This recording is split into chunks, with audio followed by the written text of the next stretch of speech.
Good morning, everyone. Today we'll discuss about next topic in the fifth module, that is tools and techniques. So today we'll discuss about these things, like go with this.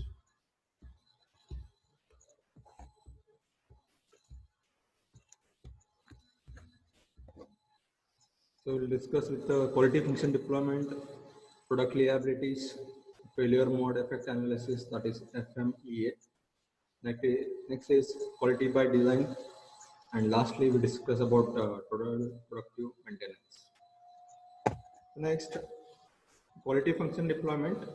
So basically it is developed in 1970s by Yoji Akao to acquire and analyze the voice of the customer. It is nothing but a tool to acquire the voice of the customers as well as analyze the voice of the customers. And after this acquiring this voice of the customer, it is been transformed into service or product requirements through the product or services. As per these requirements, all the design processes are built and tested and commercialized, and once it is done, it is been retirement for the next processes.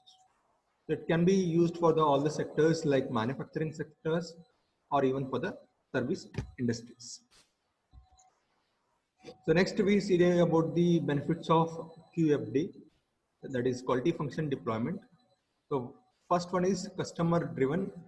So as I said, it discuss on the customer requirements, focusing on the customer requirements, prioritize the resources, give the importance for the particular resources, identify the items that can be acted on.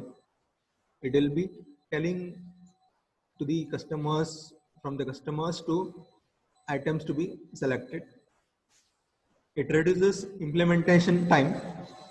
It decreases the midstream design changes. So for example, it will be by going through these processes, we can reduce the midstream design changes in the production lines. So that can be avoided by with this QFD. And it limits the post introduction problems. So whatever the problems coming after the production line, that can be limited, that can be made to stop by applying for the QFD processes.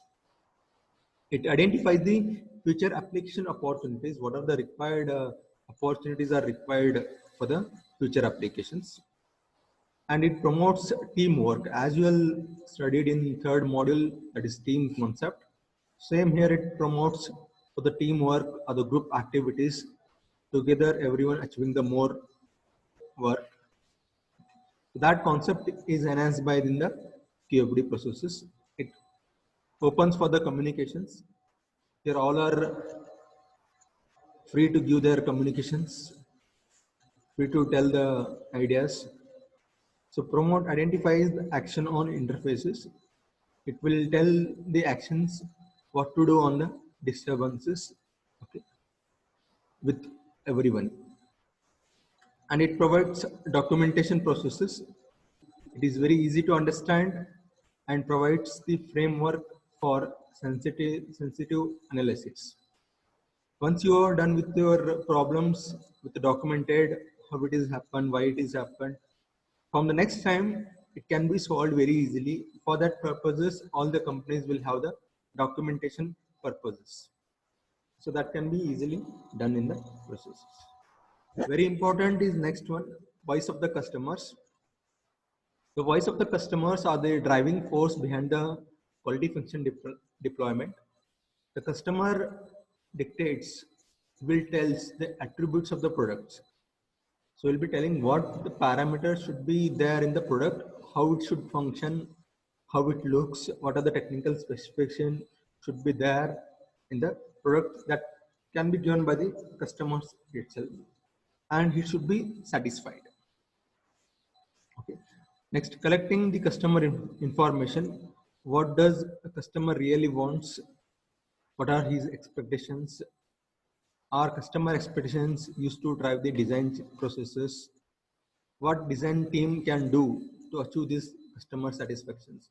All these things, informations are collected from the customer's side, and once it is collected, then it is start to implement in the products. Next, we'll go with the next topic, that is house of quality. What is house of quality? It is a technique of conceptual map. Okay. It provides a mean to the interfunctional planning and coordination in product improvement and development. So it is a technique where it's going to correlate or interrelate with the different parameters of the requirements. Okay. This methods brings the customer's needs in the focus to design or redesign the product and services. So how it consists of, how to build the house of quality? It will be having, firstly we are having list what the customer wants, what are the requirement of customers, and list how to meet this customer wants. We have to list that all and give a prioritize the customer want, give the importance like that, develop the relationship between what and house, develop the interrelation between house, give the customer importance to the customer requirements, identify the industry competitive assessments, give the importance to the technical descriptors, and like targets and evaluation. This is how we are to build the house of quality. So this is the house of quality where it is been nothing like a matrix type of diagram, which is having a rows are interconnected with the columns. For example, we have taken up one example, very simple one. Customers are the students, and what they want to study this subject become. The company is a Preston. How it is going to provide this needs to provide educational services, and the competitors are other business schools. So here you can see on one side on the yellow colored, you can see here there are the requirements, what's, and how you are mentioned on the column side. Okay, you can see that importance are given on the intersection of what's and hows. Okay, we are given values of the numbers, strong, medium, and all these things. We are having a relationship between all these things, and we are mapping with the multiplying with the terms, numbers. 7 into 9 is 63, 5 into 9 45. Likewise, here it is that we are given a plus mark, and you can see double plus mark for the strongly positive, only single plus mark positive, negative, strongly negative. So all these things are given, used in this house of quality. So next is 4-phase approach. So here firstly customer requirements are transferred into design characteristics, and design characteristics are again taken out to be a specific components, and specific components are taken to be production processes, and finally the production processes are taken to the quality plans. This is how the 4-phase approaches takes place. Next we'll see about the next concept, that is product liabilities. What is product liabilities? It refers to the legal liabilities of manufacturers or sellers to compensate buyers, users, and even bystanders for damages, or injuries suffered because of defects in the goods purchased. For example, you have seen the cases of some of the Samsung mobiles. They have recalled all the mobiles they have sold from the customers. So even in the case of Toyota companies, they recalled some of the cars for their defective engines. So this is called as product liabilities. It is nothing but insurance is purchased by each individual ender rather than the whole market. We are purchasing the insurance from the company or the seller. If anything happens, he has to make it repairer and without of any cost.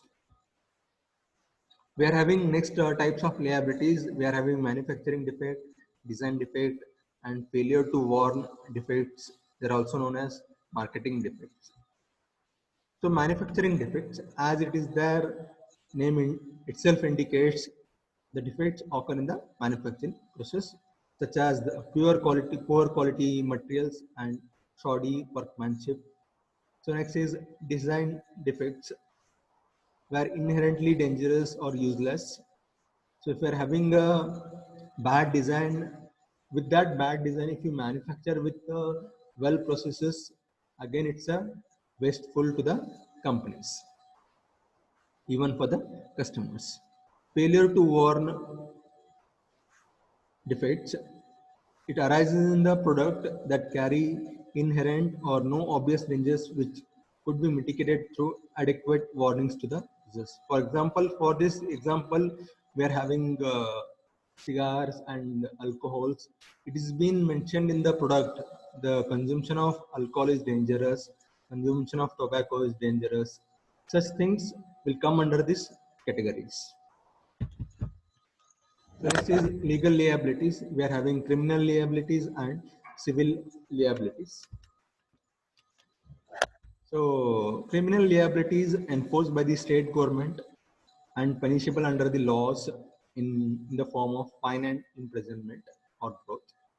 If you are making any criminals in terms of such cases, so you'll be putting under jail, punishable under the law. Constitution's laws are there, customer care laws are there.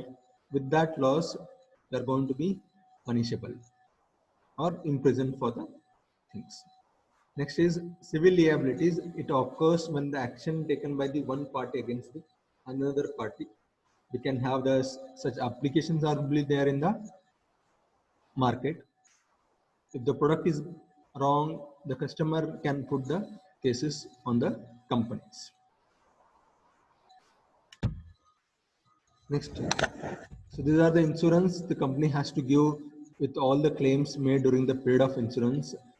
So insurance shall be given legally liable to pay the respect of accident, accidental loss, anything harmful other than labeled or handled or sold. So defective conditions of containers of such products should be taken into considerations. We can make a litigations expenses can be beared with the written consent of the companies recoverable by the claimant from the insured, and all the costs and expenses incurred with the companies with a written consent. So there's a product or any things which are being supplied. So the company has to mention whether it is a dangerous or non-dangerous. So how it becomes a poisonous, it has to be mentioned in the products, such as on the foods, beverages. Okay. So these are the exclusions. The company has to give exclusions for these things. If any product get failure within the given time or the warranty time, it has to give the repairing or reconditioning or modification of the part or the product. Okay, and cost has to be beared by the companies. Okay, and it should be any materials on all these things. Okay, so all these about this exclusions of the product liabilities company has to pay for the customers. Hope, thank you for the watching the videos. Hope you understood this concept. For any queries, please feel free to contact me and be ready for the quiz. Thank you.